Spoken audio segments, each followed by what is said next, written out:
हम लोग बात करने वाले हैं दुष्प्रेरण पर। और सबसे पहली बात, दुष्प्रेरण क्या है? वर्ब, ये क्रिया है। और दुष्प्रेरक को ठीक है अगले में परिभाषित है, कहा 46, यानी 45 जिसकी डेफिनेशन दे रहा है वो क्रिया है, सिर्फ क्रिया। और 46 ये बता रहा है कि दुष्प्रेरण की क्रिया ये अपराध कब मानी जाती है। This is the basic sentence. ये ऐसा मूलभूत कथन है, अगर ये ध्यान में नहीं रखा तो आपराधिक षड्यंत्र और दुष्प्रेरण के बीच कभी अंतर क्लियर होगा ही नहीं, नेवर। क्योंकि अगर आप अवैध का दुष्प्रेरण करेंगे, ठीक है, तो कहा उसे भी दुष्प्रेरण ही जाएगा। अगर हम दुष्प्रेरण इस शब्द को देखें, हम कुछ नहीं कह रहे, अभी तो हम भाषा के नियमों पर बात कर रहे हैं, हम दंड की बात ही नहीं कर रहे, हम अपराध की बात ही नहीं कर रहे। एक बड़ी सीधी बात है कि दुष्प्रेरण ये वर्ब है, और जो दुष्प्रेरण के माध्यम से अभिव्यक्त होता है उसे अच्छा नहीं कहा जा सकता, वो बुराई है। और बुरे की दो कैटेगरीज हैं। बुरे की एक कैटेगरी को अवैध कहेंगे और बुरे की दूसरी कैटेगरी को अपराध कहेंगे, ठीक है ना। फिर बुरे की दो कैटेगरी हो जाती है, एक नैतिक बुरा और दूसरा विधिक बुरा। जो नैतिक बुरा है उसके लिए विधिक अनुतोष होता ही नहीं, जो विधिक बुरा है उसके लिए अनुतोष हो सकते हैं, और जो विधिक बुरे उन्हें कई कैटेगरीज में डिवाइड किया जा सकता है। संविदा भंग वो भी बुराई है, और विधिक बुरा है, ठीक है। संविदा भंग कोई ऐसा तो है नहीं कि बड़ा अच्छा काम है। अर्ध संविदाओं का भंग, यानी जिन्हें क्वेसी कॉन्टेक्ट कहा जाता है, यानी जो भारतीय संविधान में काम दिया 68 से लेकर 72 तक, और उसका टाइटल क्या है? संविदा द्वारा सृजित संबंधों के सदृश संबंध। ये इसके बाद न्यास का भंग, ये भी एक कैटेगरी है, ये भी कोई अच्छा कृत्य नहीं है, ठीक है। न्यास का भंग ये भी विधिक बुरा है। और एक ऐसा विधिक बुरा है जो नैतिक बुरे की कोटि से विधिक बुरे की कोटि में आया है। कभी वो नैतिक बुरा माना जाता था, लेकिन समाज में वो इतनी बहुतायत से होने लगा कि उसके लिए विधिक अनुतोष दिया जाना आवश्यक लगने लगा, और वो बुरा पूर्व से ज्ञात विधिक बुरे की किसी भी श्रेणी में आता नहीं था। न तो वो संविदा भंग था, न वो अर्ध संविदा का भंग था, और न ही वो, ठीक है, न्यास भंग इस कोटि में आता था। तो उसे एक नया नाम दिया गया, अपकृत्य,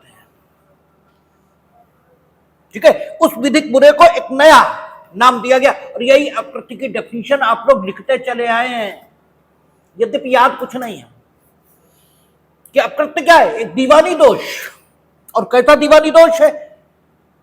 जिसके लिए प्रतिकर अनिर्धारित, ठीक है, ये अनुतोष है। और जो क्या है? संविदा भंग, अर्ध संविदा भंग न्यास भंग से भिन्न है, ठीक है। यही डेफिनेशन दी है, ठीक है। तो विधिक बुरा भी कई कैटेगरीज में डिवाइड हो जाएगा, लेकिन जब भी बुरे को करने के लिए प्रेरित किया जाएगा ठीक है, बुरे को करने के लिए प्रोत्साहित किया जाएगा, ठीक है, बुरे को करने के लिए आपको उद्दीप्त किया जाएगा, यानी ठीक है, सामान्य भाषा में कहते हैं चढ़ाना, ठीक है, कहते हैं कि उन्होंने चने के झाड़ पर चढ़ा दिया, जिसे चढ़ाना कहते हैं, ठीक है। अगर उद्दीप्त किया जाएगा तो जो कर रहा है वो तो करता है, लेकिन जो किया जा रहा है वो कृत्य है या क्रिया है, और क्रिया को दुष्प्रेरण कहा जाता है, ठीक है ना, क्योंकि बुरे को करने के लिए आप प्रोत्साहित कर रहे हैं, ठीक है, और अच्छे को करने के लिए प्रोत्साहित करोगे तो यह कहा जाएगा कि आपने प्रेरणा दी है, प्रेरण किया है, ठीक है ना। इसका मतलब यह हो गया कि आपने दुष्प्रेरण किया है, ठीक है ना, यह बात अलग हो गई, और दुष्प्रेरण अपने में अलग बात हो गई, क्योंकि आपने किया तो आप तो दुष्प्रेरक हुए, यानी यू आर ए सब्जेक्ट, आप कुछ करते हैं, आप करता है।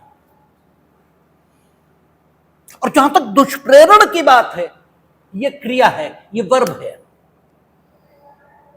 ठीक है, यह कृत्य है, और इस कृत्य को जब कोई करने की क्षमता से युक्त व्यक्ति इसको करेगा, तब वह विधिक परिणामों को उपलब्ध होगा या उसके अगेंस्ट विधिक परिणाम उत्पन्न होंगे, ऐसा माना जा सकता है। तो अगर आपने बुरा करने को प्रोत्साहित किया है तो आप दुष्प्रेरक कहलाएंगे, और आपके द्वारा किया गया कृत्य दुष्प्रेरण कहलाएगा, लेकिन यह कृत्य अपराध इससे संबंधित, ठीक है, अवैध इससे संबंधित, चाहे किससे संबंधित हो, क्योंकि ये विधिक तौर पर बुरे समझे गए कृत्यों से संबंधित है, इसलिए कानून की दुनिया में इसे दुष्प्रेरण ही कहा जाएगा। यद्यपि नैतिक बुरा अगर आप करने की कोशिश कर रहे हो मीनिंग दरबार किसी को प्रोत्साहित कर रहे हो कि वो कुछ नैतिक बुरा करे, तो भी आप कर दुष्प्रेरण ही रहे हो, ठीक है ना। जो काम किया जा रहा है वो दुष्प्रेरण ही है, ठीक है, लेकिन हर प्रकार के दुष्प्रेरण को यहां दंडित नहीं किया, ठीक है, हर प्रकार के दुष्प्रेरण को दंडित नहीं किया। हर उस व्यक्ति को दुष्प्रेरक कहा जाएगा। दुष्प्रेरक कौन है? हर वो व्यक्ति जो दुष्प्रेरण कर रहा है, हर वो व्यक्ति कौन है? दुष्प्रेरक। लेकिन हर दुष्प्रेरक दंडित हो जाए ये नहीं होगा, ठीक है, वो भी दुष्प्रेरक है जो उस बुरे को दुष्प्रेरित करेगा जिसे संविदा भंग कहा जाता है, वो भी दुष्प्रेरक ही कहा जाएगा जो नैतिक बुरे का दुष्प्रेरण करता है, और वो भी दुष्प्रेरक ही कहा जाएगा जो अर्ध संविदा या न्यास भंग को दुष्प्रेरित करता है, वो भी दुष्प्रेरक ही कहा जाएगा। लेकिन दुष्प्रेरकों की ये कोटियां दंड के दृष्टिकोण से, ठीक है, दंड की सीमा से या दंड की परिधि से बाहर कर दी गई। इनको दंडित नहीं किया जाएगा, इस दुष्प्रेरक को दंडित नहीं किया जाएगा। केवल वही दुष्प्रेरक दंडित होगा जो भारतीय न्याय संहिता के प्रयोजनों से दुष्प्रेरक माना जाएगा, ठीक है ना। और भारतीय न्याय संहिता के प्रयोजनों से दुष्प्रेरक कौन माना जाएगा, वो अगला सेक्शन बता रहा है। क्या कहता है? वह व्यक्ति अपराध का दुष्प्रेरण करता है जो अपराध के किए जाने का दुष्प्रेरण करता है। एक बात हुई। और जरा इससे अगला सेक्शन देख लें, ठीक है, कहां गया? हां,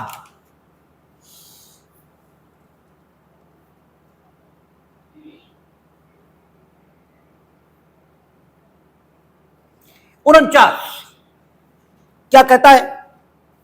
जो कोई किसी अपराध का दुष्प्रेरण करता है,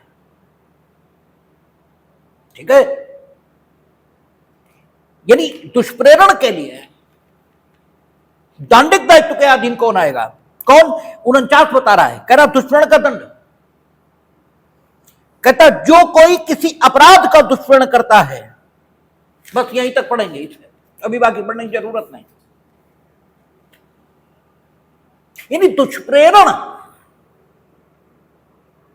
ये तो कई प्रकार से किया जा सकता है, क्योंकि जब भी आप कुछ बुरे का प्रोत्साहन करेंगे,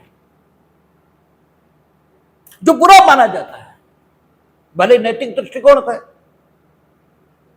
भले दीवानी विधियों के दृष्टिकोण से, और भले आपराधिक विधियों के दृष्टिकोण से वो बुरा माना जाता है, तो आप अगर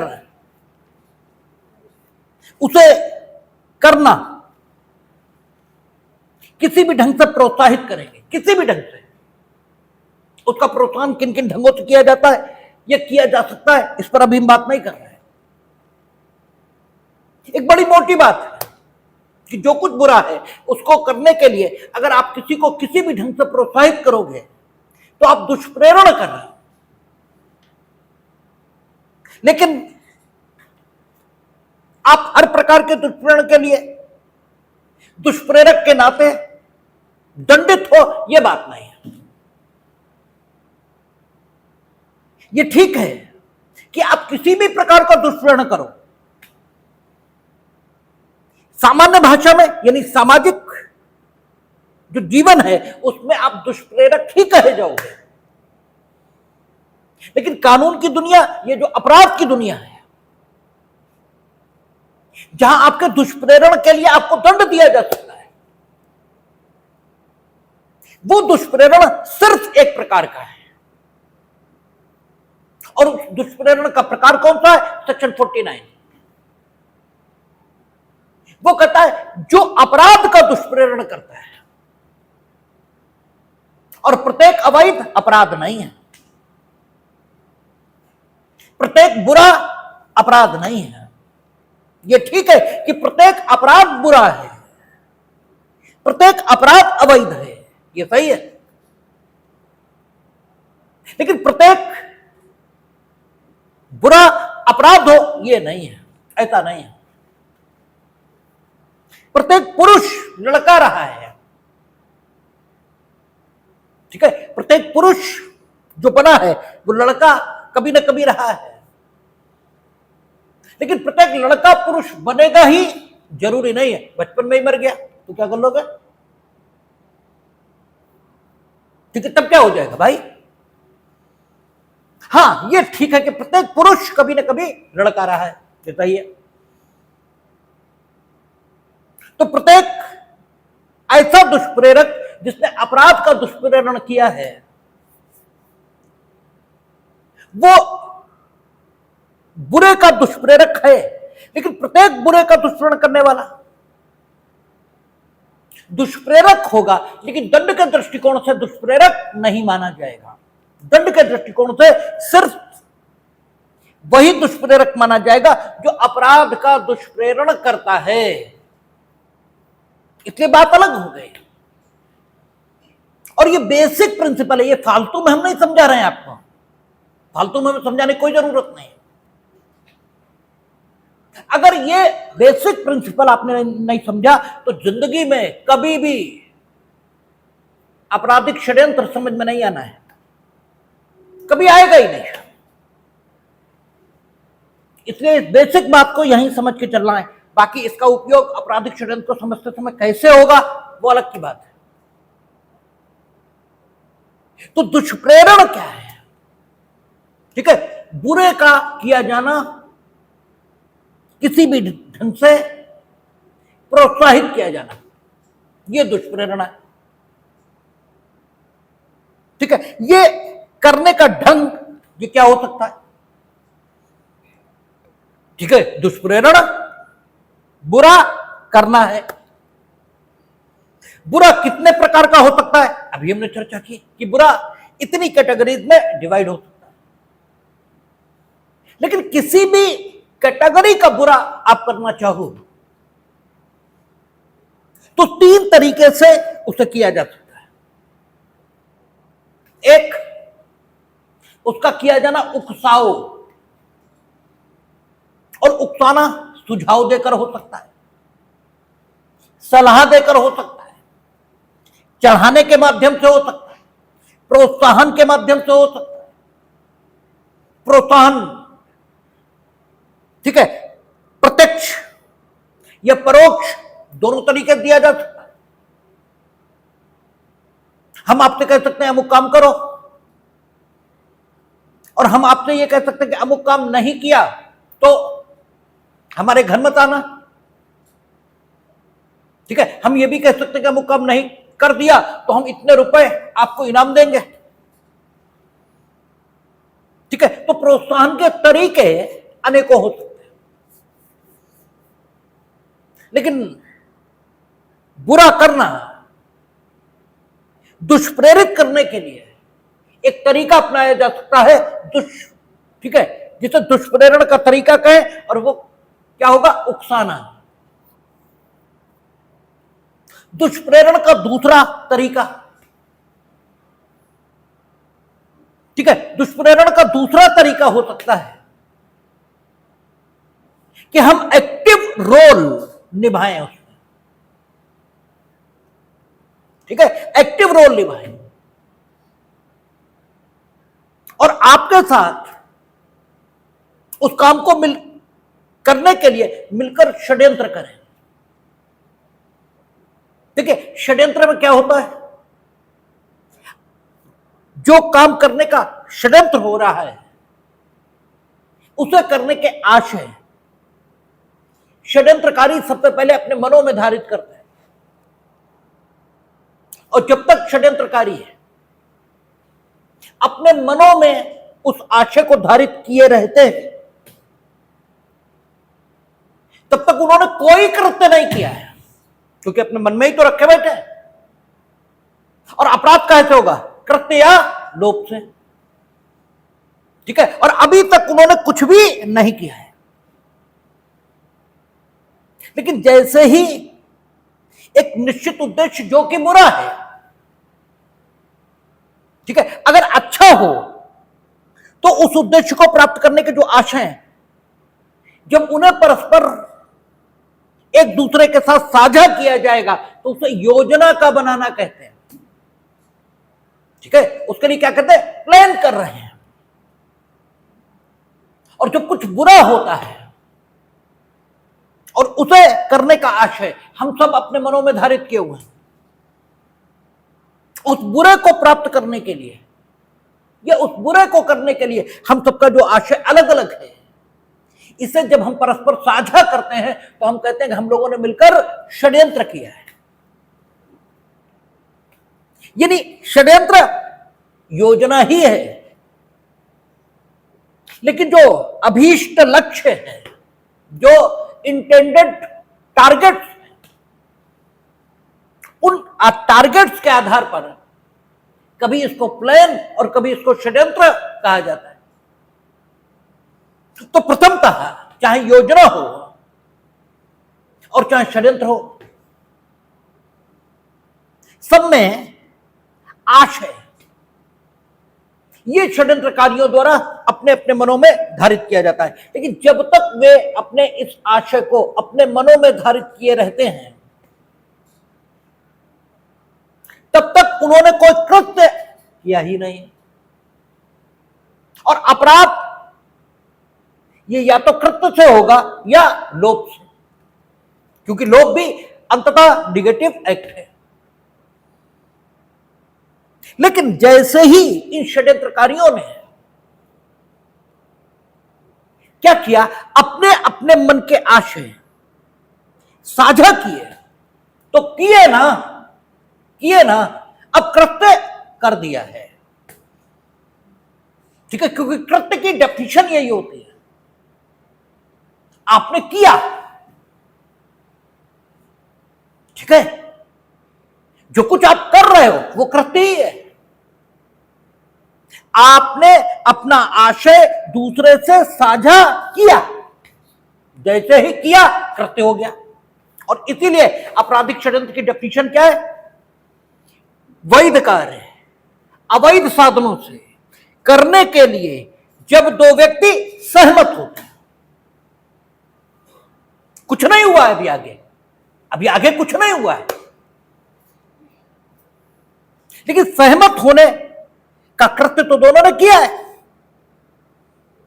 ठीक है, आपकी दिक्कत यह है, आपकी मीनिंग दे रहे भाई, आपकी मतलब आप ही की नहीं होता। कानून की दुनिया के बाहर के लोगों की दिक्कत यह है कि उन्होंने काम की एक निश्चित परिभाषा अपने दिमागों में बना रखी है, क्योंकि काम की सिर्फ इतनी परिभाषा है कि जो किया जाए वो काम है। ठीक है, काम की इसके अलावा कोई डेफिनेशन है ही नहीं, जो किया जाए वो काम है। और आपकी दूसरी परेशानी ये है कि आपको सरल बात समझ में नहीं आती, कठिन बात समझ में आती है। ठीक है, क्योंकि कठिन बात में आपको अपना शौर्य और पराक्रम दिखाने का मौका मिलता है कि देखो हमने कठिन भी समझ लिया। और समझाने वालों की भी दिक्कत यही है, कठिन समझाने में आनंद आता है क्योंकि उसमें अपने अहम को संतुष्टि मिलती है, और सरल में कोई संतुष्टि मिलती नहीं। ठीक है, सरल ही था, समझ ही में आ जाना था, इसलिए सरल समझना कठिन हो जाता क्योंकि वो समझने की कोशिश होती ही नहीं। ये लगता रहता है कि इसे क्या समझना, और जिसे आप समझने की कोशिश नहीं करोगे वही समझ में नहीं आएगा। तो कृत्य सिर्फ इतना है कि कुछ भी कर दिया जाए, जो किया जाए वही कृत्य है। तो जैसे ही षड्यंत्रकारियों ने परस्पर अपने आशय साझा किए और हम उसके आशय से और वो मेरे आशय से अवगत होकर सहमत हुआ, तो ये अवगत होना और सहमति यद्यपि भौतिक तौर पर दिखाई नहीं जा सकती, लेकिन आचरण से प्रकट होना प्रारंभ हो जाएगी। और हम दोनों ने कृत्य कर दिया है, और चूंकि कृत्य कर दिया इसीलिए कहा जाता है षड्यंत्र किया। यही डेफिनेशन है षड्यंत्र की।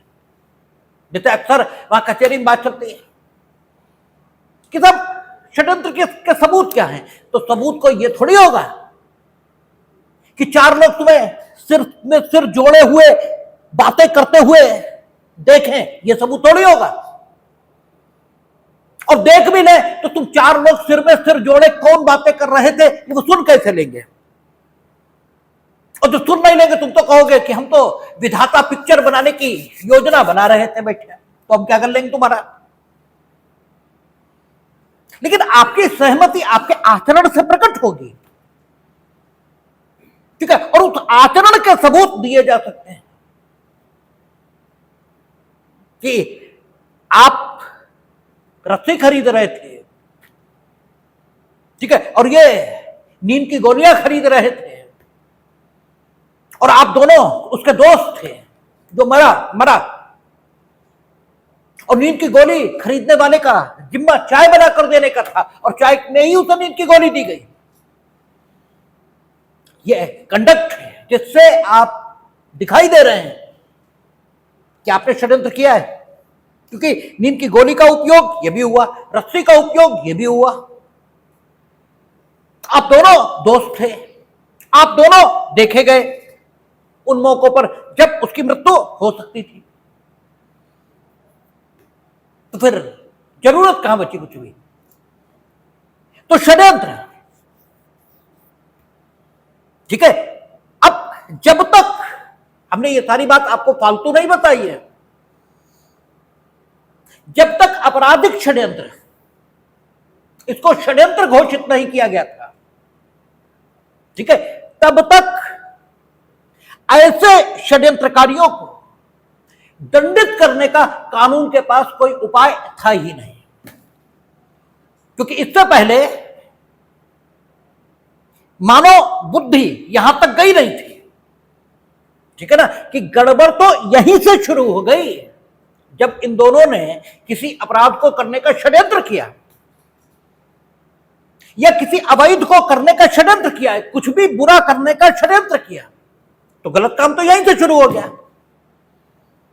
तो इन्हें दंडित तो कायदे में यहीं पर हो जाना चाहिए, लेकिन 1860 में यह बात अनुभव नहीं की गई थी, ये कालांतर में अनुभव हुई, ठीक है। इसलिए 1860 में षड्यंत्र का एक प्रकार, क्योंकि षड्यंत्र करके भी आप क्या करते हो, ठीक है, या तो स्वयं दूसरे षड्यंत्रकारी के साथ मिलकर उद्देश्य को प्राप्त करते हो, या उस उद्देश्य को प्राप्त अन्य षड्यंत्रकारी करता है, आप उसे सहायता करते हो, ठीक है, कि वो आशयित लक्ष्य को प्राप्त कर ले, इसी का नाम षड्यंत्र है। तो 1860 में जब पहली बार ये बात आई तो उन्होंने षड्यंत्र इसके माध्यम से दुष्प्रेरण किया जाना ही, ठीक है, अपराध के तौर पर चिन्हित किया। और उन्होंने यह कहा कि जबकि दो षड्यंत्रकारी मिलकर, क्योंकि सबसे पहले उन्होंने किसको परिभाषित किया, दुष्प्रेरण को, दुष्प्रेरक तो आगे बात की है ना, सबसे पहले उन्होंने दुष्प्रेरण को परिभाषित किया। तो दुष्प्रेरण एक क्रिया है, और उस क्रिया का मतलब क्या हुआ, बुरा करना, ठीक है, ये बुरा करने को प्रोत्साहित करना। प्रोत्साहन का एक तरीका उकसाना हो सकता है, यानी प्रोत्साहन देना हो सकता है, और बुरा करने का दूसरा तरीका हो सकता है षड्यंत्र करना, ठीक है, षड्यंत्र करना। लेकिन उस समय 1860 में विधि के नियामकों ने यह माना कि सिर्फ षड्यंत्र अगर हम कहेंगे, ठीक है, तो इसको साबित करना कठिन होगा। इसलिए उन्होंने यह कहा कि षड्यंत्र द्वारा अगर दुष्प्रेरण किया गया है, यानी षड्यंत्र द्वारा बुरे को प्राप्त करने की कोशिश की गई है, तो षड्यंत्र के अनुसरण में किसी न किसी काम का होना जरूरी है, ठीक है। जब षड्यंत्र के अनुसरण में कोई ना कोई काम हो जाएगा तो उस काम का सबूत तो मिलेगा, भले ही षड्यंत्रकारियों की परस्पर सहमति हमने नहीं देखी, लेकिन काम जो उन्होंने किया वो तो देखा। बाद में 1860 के बाद अनुभव यह आया कि नहीं भाई, दंड तो उन्हें भी मिलना चाहिए जो गलत करने को सहमत हो गए। और बाद में यह भी अनुभव आया कि गलत करने को अगर सहमत हुए तो उस सहमति के अनुसरण में कुछ ना कुछ तो करेंगे ही, और यह हो सकता है कि सहमत होते हुए ही कोई देख ले, तो सहमति को अपराध क्यों ना घोषित किया जाए। और 120A और 120B दोनों आ गए थे, आगे आईपीसी में जोड़े गए, संशोधन किया गया और आपराधिक षड्यंत्र को अलग से अपराध बना दिया। लेकिन जिस समय 1860 में आईपीसी बनी उस समय यह ध्यान में नहीं आ पाया।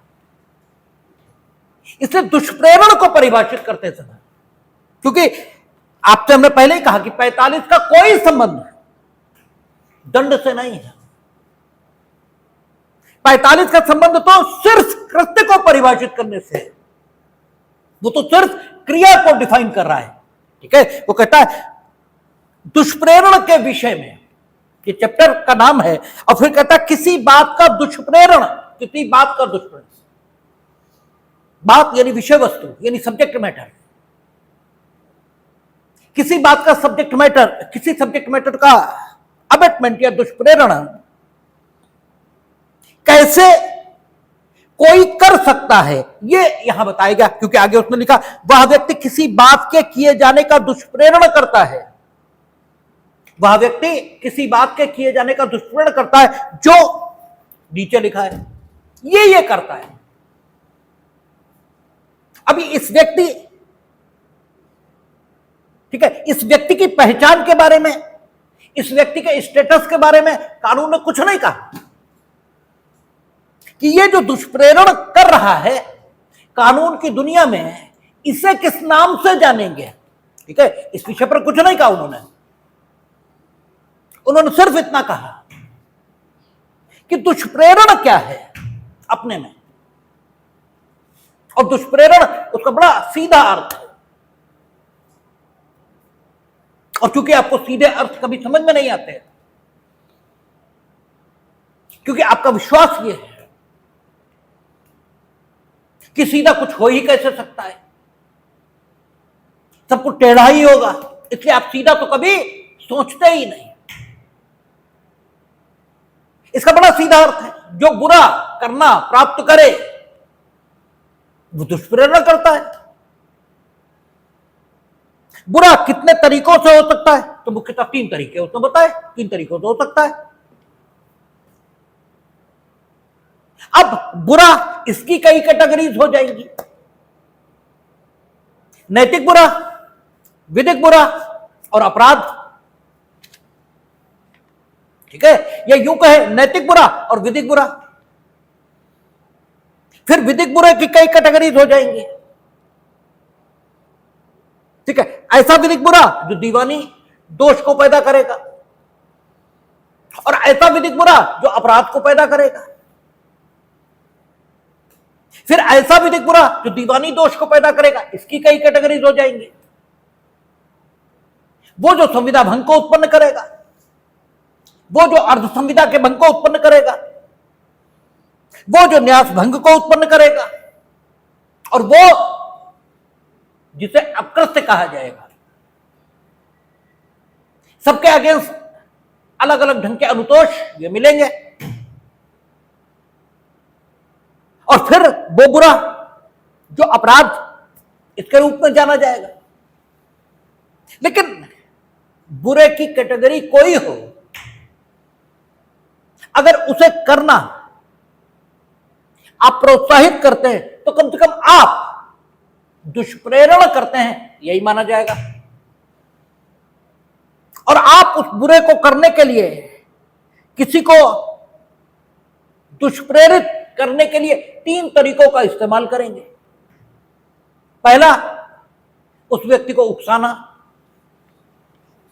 उकसाने के डिफरेंट तरीके, डिफरेंट मोड्स हो सकते हैं। ठीक है, एक, उसे समझाना कि ये कर दो। दूसरा, उसे परामर्श देना, ये कर दो। हमने कहा क्यों नहीं लगा लेते। ठीक है, परामर्श देना, सुझाव देना। उसे चढ़ाना, यार ऐसे नहीं, सांप काट लेगा, तुम भी डरते हो, ऐसे कहीं काट लेता है। ठीक है, जवान जो ठीक है आदमी हो, पकड़ लो हाथ से। ठीक है, ये चढ़ाना यानी उद्दीप्त करना, प्रोत्साहित करना। प्रोत्साहित करने का तरीका, ताली बजा, वाह वाह बहुत अच्छे, देखो देखो कितने वीर आदमी है, नाक को हाथ से पकड़ लिया, ये प्रोत्साहित करना है। अब आपको हम तो तारीफ कर रहे थे, तो मालूम नहीं था कि ये तो गधे हैं ही। ठीक है, जो रील बनाने के लिए प्राण तजने पे लगे हुए थे, ये तो गधे हैं ही। ये पुल पर खड़े हो रहे थे, खीसे फैला रहे थे, और तुम तालियां बजा रहे थे। ठीक है, इनके जाते 2 रोड के कंटाप रखते हो, कहते नीचे उतरो। ठीक है, ये क्यों नहीं किया? तो आप प्रोत्साहित कर रहे थे, और प्रोत्साहन के माध्यम से उकसा रहे थे, इसे उकसाना कहते। अच्छा, उकसाने के माध्यम में आप बदतमीज हो, इतना तय हो गया, वो काम करे या न करे। आप बाढ़ की नदी में वो पुल पर खड़े रीले बना रहे थे, तुम नीचे ताली बजा रहे थे, तब तक पुलिस निकली, उनने बाल पकड़े, चट चट 5-6 उड़ाए उनके, वही तो जीप में उन्हें भी ले गए और तुम भी जाओगे जेल, क्योंकि तुम तो बदतमीज हो ही उकसाने में। ये तय है कि आप ठीक आदमी नहीं है। ये उसी क्षण तय हो जाता है जब आप बुरा करने के लिए किसी को उकसा रहे हो, काम हो या काम ना हो। लेकिन अगर आपने दुष्प्रेरण का दूसरा तरीका अपनाया, ठीक है, यानी षड्यंत्र आपने दूसरे के साथ मिलकर किया, तो दुष्प्रेरण षड्यंत्र के माध्यम से तभी माना जाएगा जब आप या षड्यंत्र का कोई अन्य पक्षकार, उसे आप जानते हो नहीं जानते हो इससे कोई मतलब नहीं, क्योंकि षड्यंत्र के सारे पक्षकार एक दूसरे को परस्पर जानते हो ये कोई जरूरी नहीं है। ठीक है, षड्यंत्र में एक सूत्रधार हो सकता है, वो सूत्रधार सबको जानता है, लेकिन सब आपस में एक दूसरे को नहीं जानते हैं, ये हो सकता है।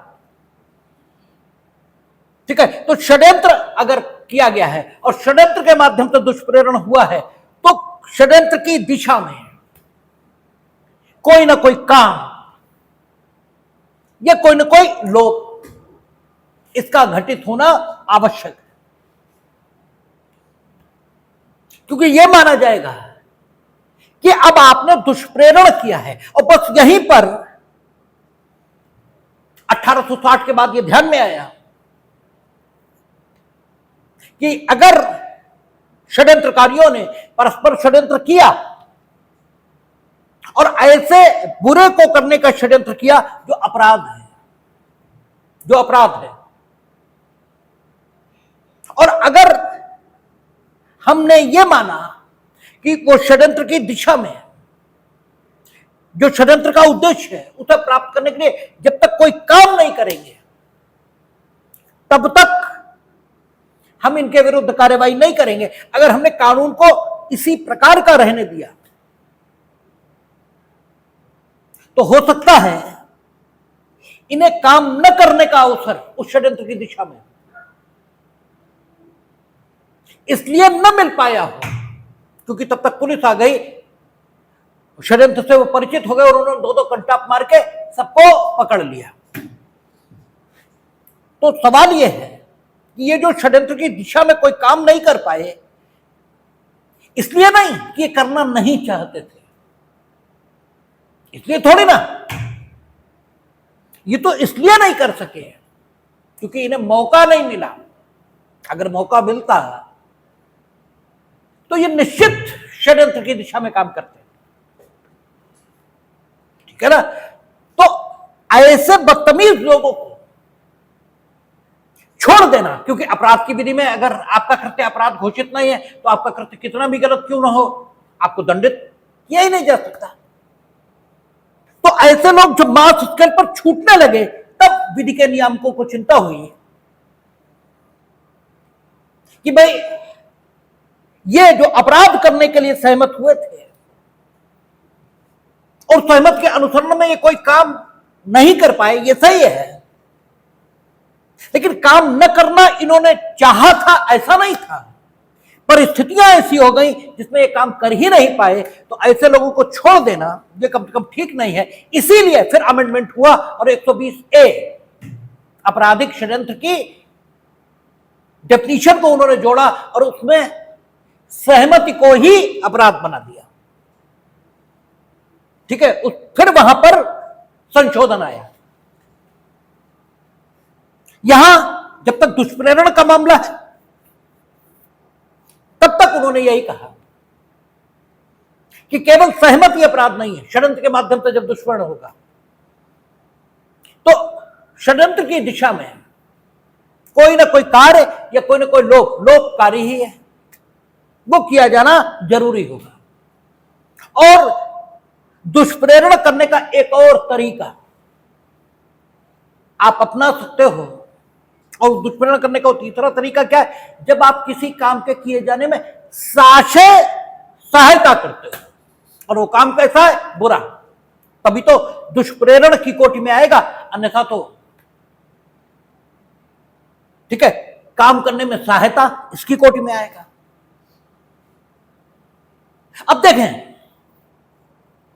उकसाना जहां तक बात थी,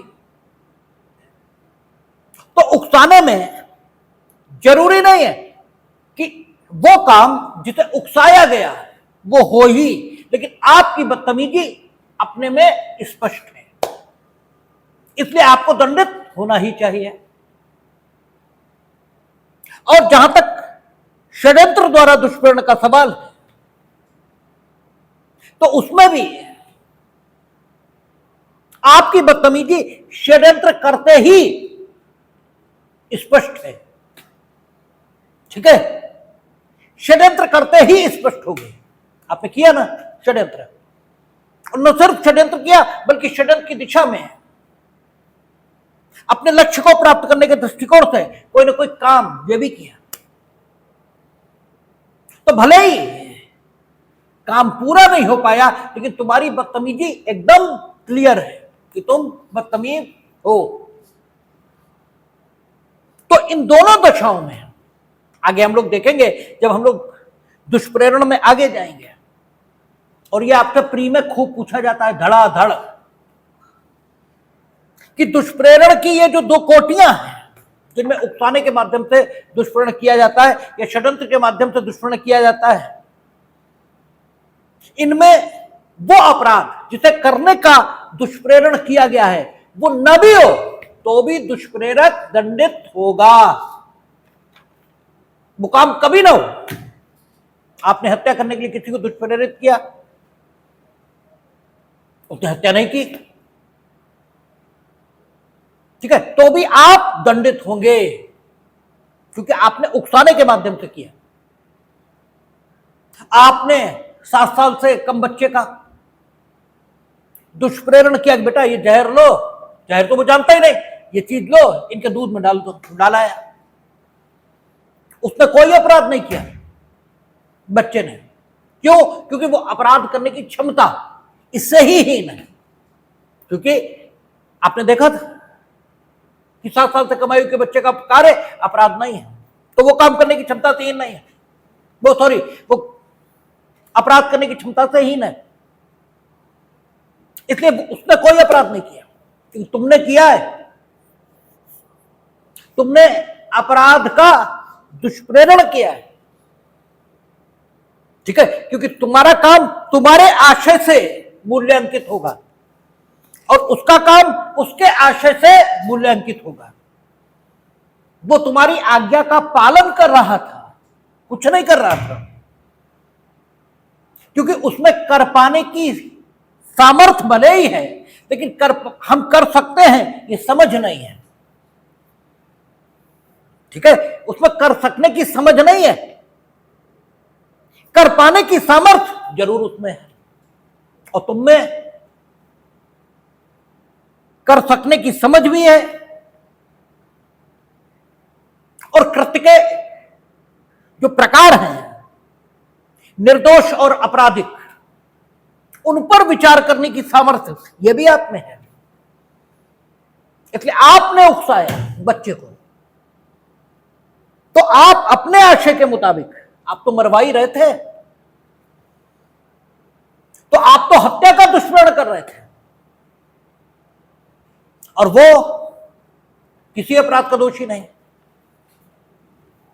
ठीक है, लेकिन काम हुआ या नहीं हुआ, वो मर जाए तो आप हत्या के दुष्प्रेरक, न मरे तो भी आप हत्या के ही दुष्प्रेरक हैं। उसने डाल दिया दूध में, तब तक ऊपर से छिपकली टप से दूध में गिरी और उसने दूध फेंक दिया। चलो छिपकली नहीं गिरी, मक्खी गिर गई, उसने नहीं पिया, वो जरूरी पिएगा, ठीक है, ठोकर लगी, दूध फैल गया, कोई अपराध नहीं हुआ, लेकिन आप हत्या के दुष्प्रेरक हैं क्योंकि आपका आशय एकदम क्लियर है। और अगर षड्यंत्र के माध्यम से आपने किया है तो भी काम हुआ या नहीं हुआ, इसका मतलब ही क्या है? सीधे डेफिनेशन में ही लिखा है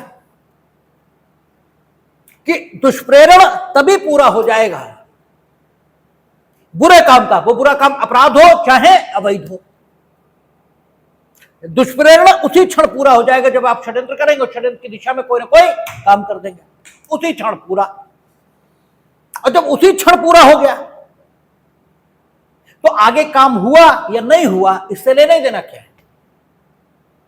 और यह हम आपको पहले ही बता चुके कि बुरे की कई कैटेगरीज हैं, उनमें से सिर्फ एक कैटेगरी का बुरा जब आप करोगे तो न्याय संहिता के मुताबिक आप दंड के भागी बनोगे, क्योंकि 49 कह रहा है कि दुष्प्रेरक कौन, वो जो अपराध का दुष्प्रेरण करता है।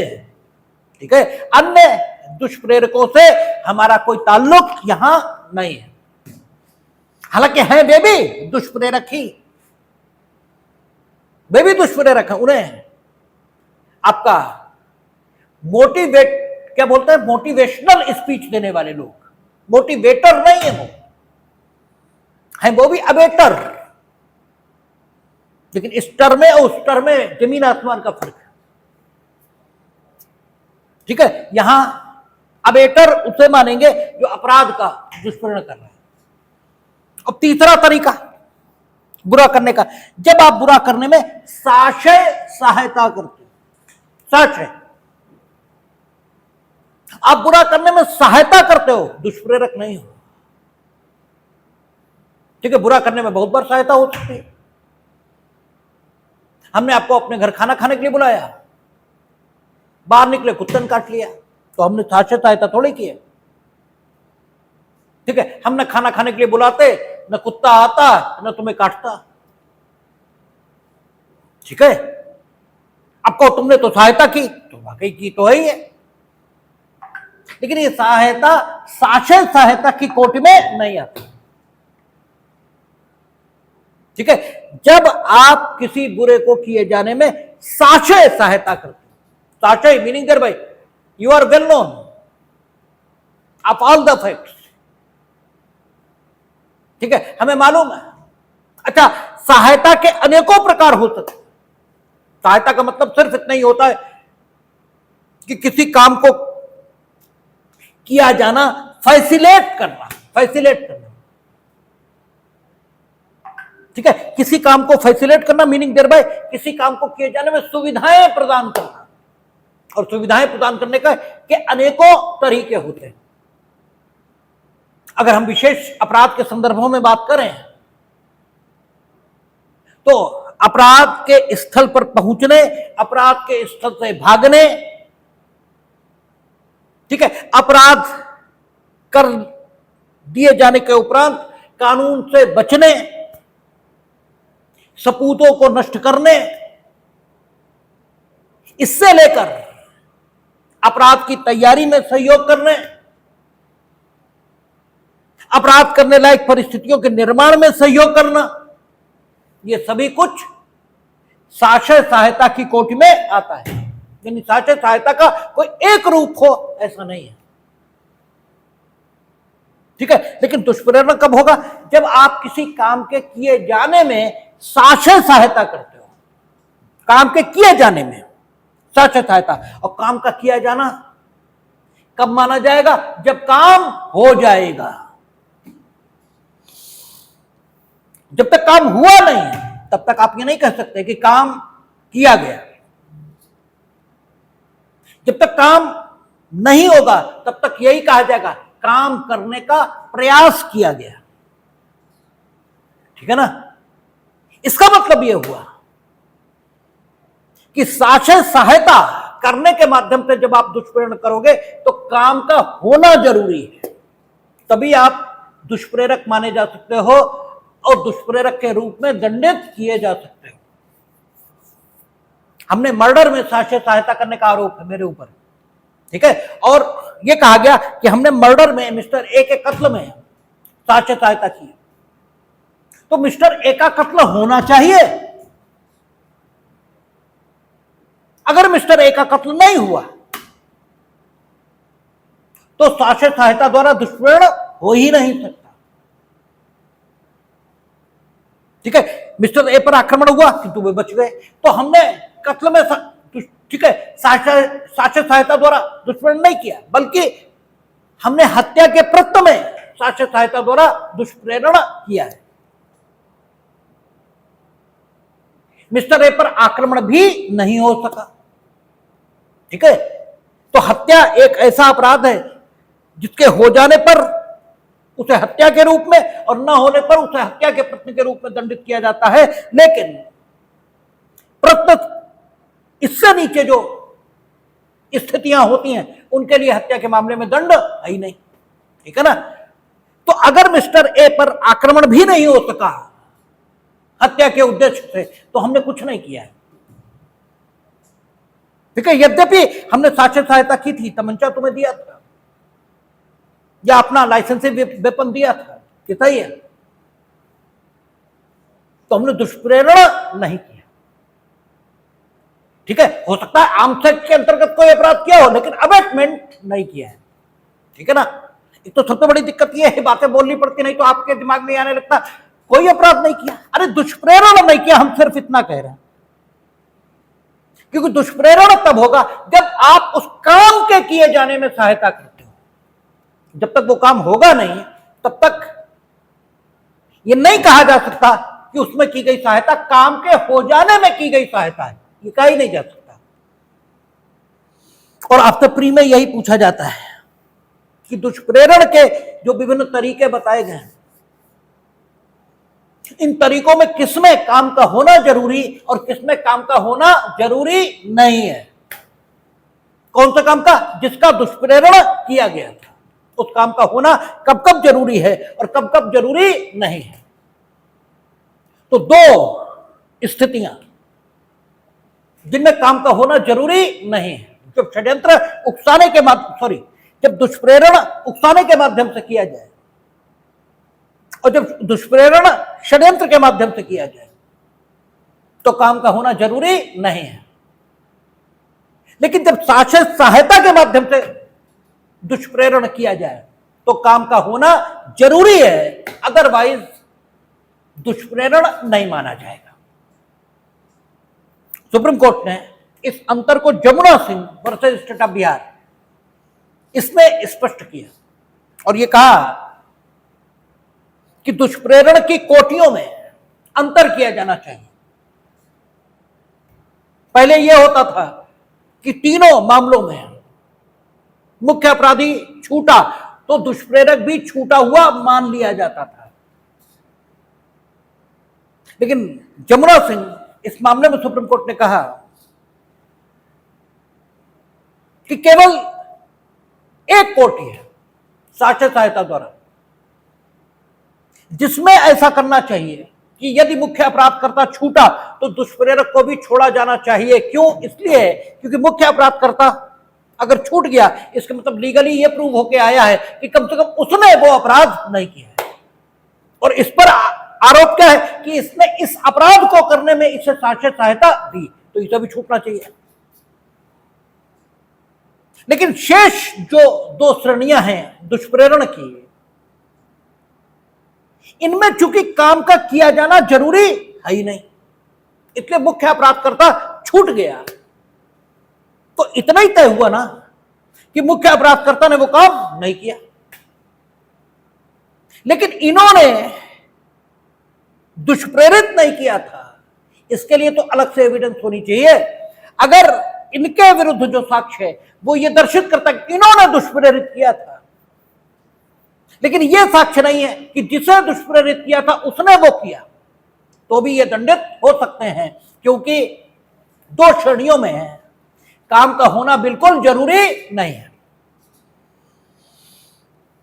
ठीक है, और साक्ष्य सहायता द्वारा दुष्प्रेरण किया जाना चाहिए, यानी साक्ष्य सहायता होनी चाहिए। सहायता हो गई इससे बात नहीं बनेगी। एक तो काम का होना जरूरी, दूसरा सहायता हो गई ये एविडेंस नहीं,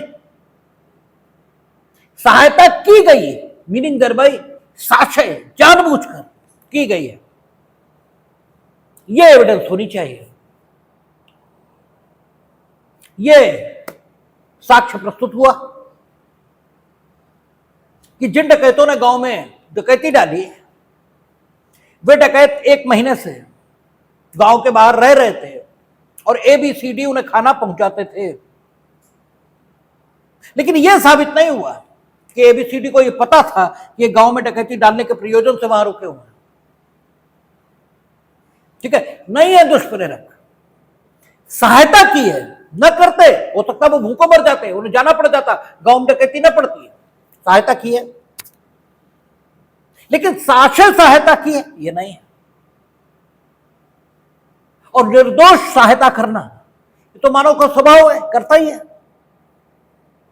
इसीलिए दुष्प्रेरण क्या है, जब इसको बताया, अभी तो बर्फ पर बात कर रहा है, ठीक है, दुष्प्रेरण क्रिया है, दुष्प्रेरण कृत्य है, और यह प्रत्येक प्रकार के बुरे के संबंध में किया जाने वाला कृत्य है।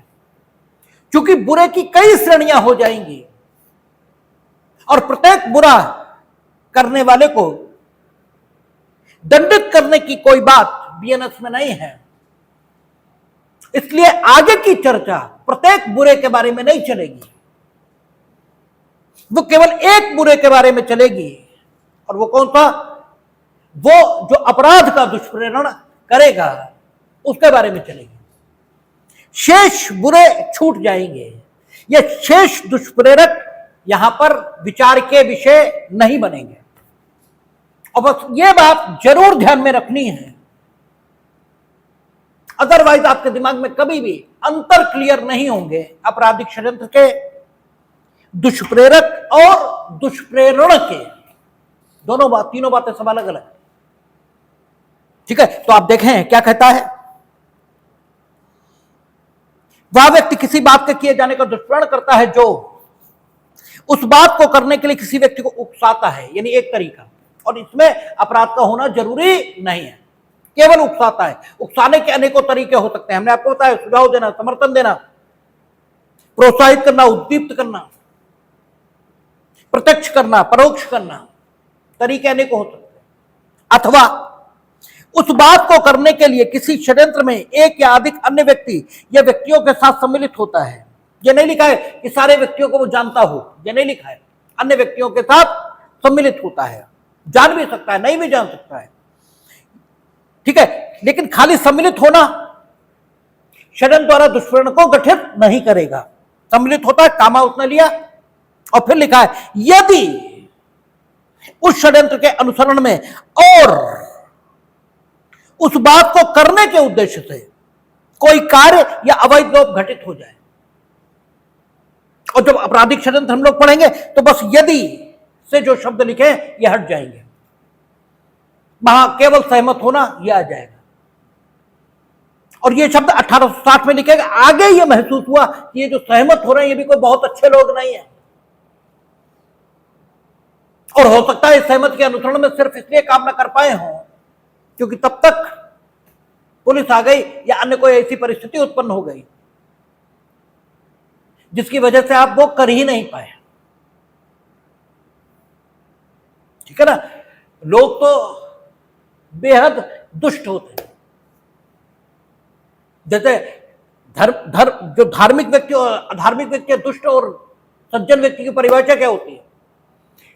दुष्ट व्यक्ति भी नियमों की बात करेगा और सज्जन भी करेगा,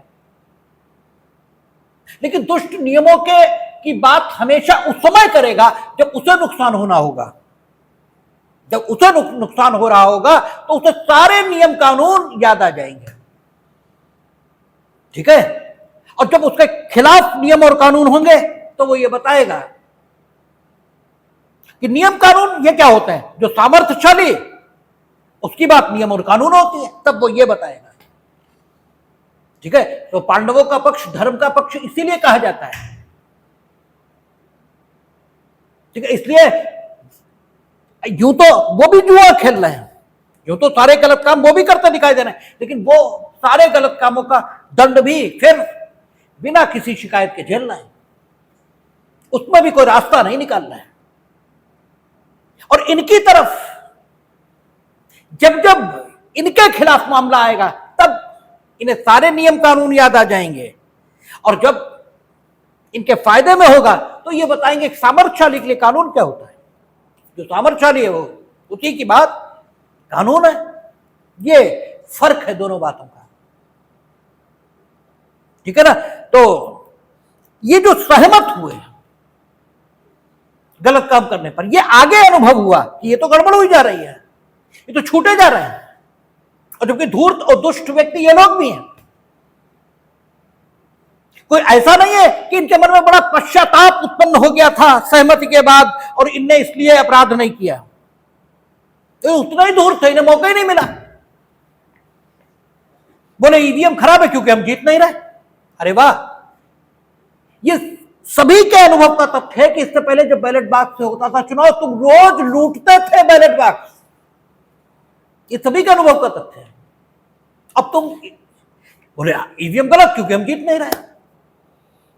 वो एक कवि कविता सुनाते हैं, बोले कि जाने कौन कौन, बोले जब हम ही नहीं जीते तो काहे का इलेक्शन। भाई जब आप जीते ही नहीं तो फिर काहे बात का इलेक्शन, ठीक है, हमें जीतना चाहिए था। तो आगे ये अनुभव हुआ, इसीलिए 120A और 120B जोड़ी गई थी। उस बात को यहीं से समझ के चलेंगे, ठीक है। तो षड्यंत्र द्वारा दुष्प्रेरण और आपराधिक षड्यंत्र और षड्यंत्र द्वारा दुष्प्रेरण में यह फर्क है, और यह भी आपसे प्री में पूछा जाता है। आपराधिक षड्यंत्र में सिर्फ सहमति है और यहां कुछ काम का किया जाना जरूरी है, ये फर्क है दोनों के, ठीक है। और तीसरा कहता है उस बात के किए जाने में किसी कार्य या अवैध लोक द्वारा सहायता करता है। कोई काम कोई लोग करके आप उसमें उस काम के किए जाने में, यानी काम होना चाहिए, ऊपर ये शब्द नहीं आए, उकसाता है, बस बात खत्म। उस काम को करने के उद्देश्य से और उस षड्यंत्र के अनुसरण में कोई काम हो जाए, बस वो काम हो, ये नहीं लिखा है, कोई काम हो जाए बस खत्म हो गई बात। तो उस काम का होना जरूरी नहीं है, लेकिन यहां कहता है उस काम के किए जाने में साक्ष्य सहायता करता है, तो उस काम का होना जरूरी है। तो दुष्प्रेरण अलग बात है, दुष्प्रेरण कृत्य है, और यह प्रत्येक बुरे के संबंध में किया जाएगा। लेकिन भारतीय न्याय संहिता में जिस दुष्प्रेरण की बात होगी वो एक प्रकार के बुरे के संबंध में होगी, और उस बुरे को अपराध कहेंगे। और भारतीय न्याय संहिता के प्रयोजन से दुष्प्रेरक सिर्फ उसी को मानेंगे जो अपराध का दुष्प्रेरण करेगा। यद्यपि सामान्य व्यक्ति के दृष्टिकोण से प्रत्येक वो व्यक्ति दुष्प्रेरक है जो किसी भी बुरे का दुष्प्रेरण करता है। इस लाइट में हम लोग कल बात करेंगे, अबेटमेंट पे देखेंगे।